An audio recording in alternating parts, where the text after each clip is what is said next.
मैंने कल YouTube पर वीडियो देखा बेल्ट्रॉन डाटा एंट्री ऑपरेटर का जो एग्जाम हुआ था उसका जो रिजल्ट आने वाला है बेल्ट्रॉन उसमें करने वाला है नोवेलाइजेशन।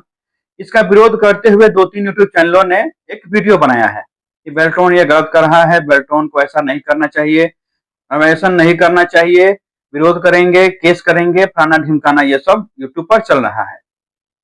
मेरे पास भी फोन आया कुछ लोगों का, बोले कि आप भी एक वीडियो बना दीजिए, आप भी इसका विरोध कीजिए। मैं इसका विरोध करता हूं, लेकिन मैं आपसे पूछना चाहता हूं कि हमें बेल्ट्रॉन का विरोध करना है या फिर हमें छात्रों के हित में बात करना है।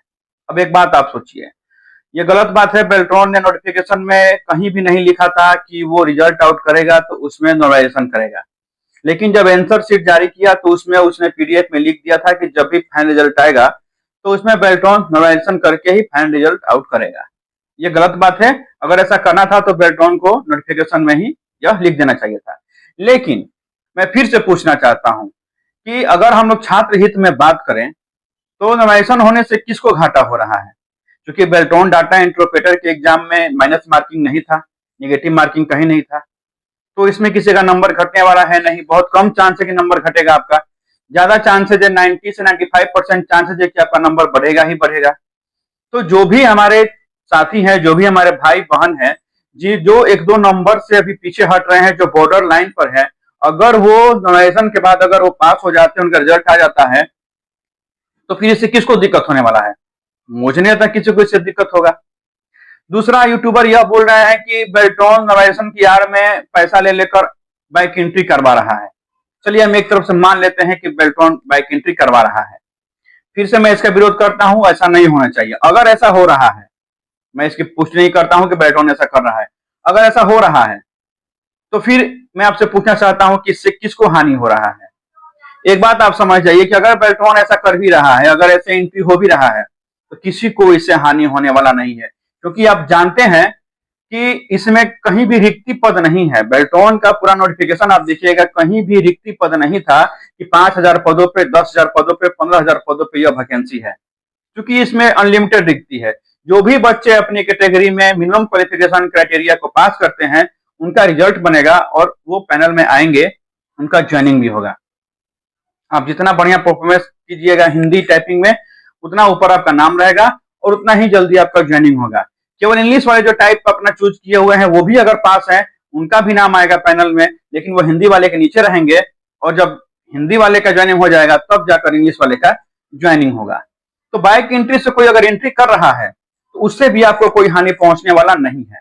अब एक बात थोड़ा खेला समझिए, सरकार यह चाहती ही है, कभी आप देखिए कि सरकार जानबूझकर कोई भी नोटिफिकेशन में कुछ त्रुटि कर देती है ताकि अभ्यर्थी जो है वह केस करें और बहाली को लटका दिया जाए। एग्जाम लेने के बाद फिर केस होता है, रिजल्ट आउट होता है तो फिर केस होता है, बहाली वैसे ही पेंडिंग रहता है। अभी हमारी प्रायोरिटी यह है कि जल्द से जल्द बेल्ट्रॉन रिजल्ट आउट करे। हमारे पास फोन आया था, कुछ बच्चे बोल रहे थे कि हम जा रहे हैं केस करने, हमने मना किया। क्यों? क्योंकि अभी आप केस कीजिएगा तो फिर अब वो केस के लिए आपका रिजल्ट पेंडिंग में जाएगा। अब जानते ही है केस कितना दिन चलता है, साल, 2 साल, 3 साल, 4 साल केस चलता रहेगा, आपका रिजल्ट पेंडिंग में रहेगा। आप रिजल्ट रिजल्ट चिल्लाते रहिएगा, रिजल्ट आपका नहीं आने वाला है। तो अगर बैकडोर से एंट्री हो रहा है तब भी आपको कोई घाटा होने वाला नहीं है। अगर आप पास हैं, अगर आप अपने कैटेगरी के अकॉर्डिंग, आपका अगर मिनिमम क्वालिफिकेशन जो भी क्राइटेरिया है, अगर आप उसको क्वालिफाई कर रहे हैं तो आपका रिजल्ट बनेगा। हाँ, अगर मान लीजिए कि अभी आप पास है, आपका 30 नंबर आ रहा है और नोटिफिकेशन के बाद आपका नंबर 29 हो जा रहा है, उस केस में मैं आपके साथ हूं, मैं आपके साथ चलकर केस करूंगा और मैं इस नोटिफिकेशन के खिलाफ आपके साथ खड़ा रहूंगा। लेकिन अभी मैं आपसे यह बोलना चाहता हूं कि अभी आप लोग धैर्य रखिए, नोटिफिकेशन में किसी का भी नंबर घटने वाला नहीं है, सबका नंबर बढ़ेगा ही बढ़ेगा, और आपके ही भाई बहन, आपके साथी हैं, अगर वो पास हो जाते हैं तो फिर से किसी को हानि नहीं पहुंचने वाला है, किसी को तकलीफ इससे नहीं होगा। बाकी सरकार तो चाहती है कि आप केस करें और आपका बहाली पेंडिंग में जाए। हमारी प्रायोरिटी अभी यह है कि हमको अभी रिजल्ट चाहिए और जल्द से जल्द रिजल्ट चाहिए। इसके लिए हम इंतजार करेंगे। बेल्ट्रॉन अगर नोटिफिकेशन करता है उसको करने दीजिए, बैकडोर से एंट्री हो रहा है होने दीजिए।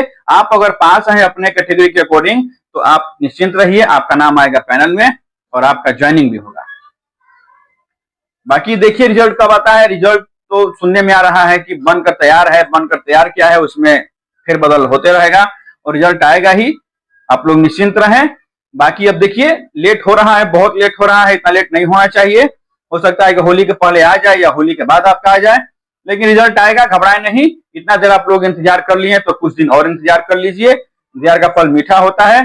आप बेरोजगार हैं, लेकिन मैं दर्द समझता हूं कि बेरोजगारी से बड़ा दंश आजकल के जमाने में और कुछ नहीं है। सब चाहते हैं कि 2 रुपया का ही नौकरी लगे, लेकिन हमको एक नौकरी लग जाए, एक बैठने का हमको जगह मिल जाए जहां पर मैं बैठकर और आसानी से मैं 10 से 5 या एक ऑफिस आवर हो, उस ऑफिस आवर में जाकर मैं काम करूँ और फिर घर लौटूं और अपना जीव को पालन से चलाऊं।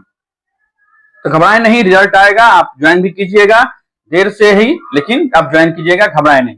अभी के लिए रही अपडेट था, मिलेंगे आप सभी अंक में, तब तक के लिए धन्यवाद। और कमेंट बॉक्स में जरूर बताइएगा कि नॉमिनेशन के खिलाफ केस करना चाहिए या फिर हम लोग को भी रिजल्ट आउट होने का इंतजार करना चाहिए।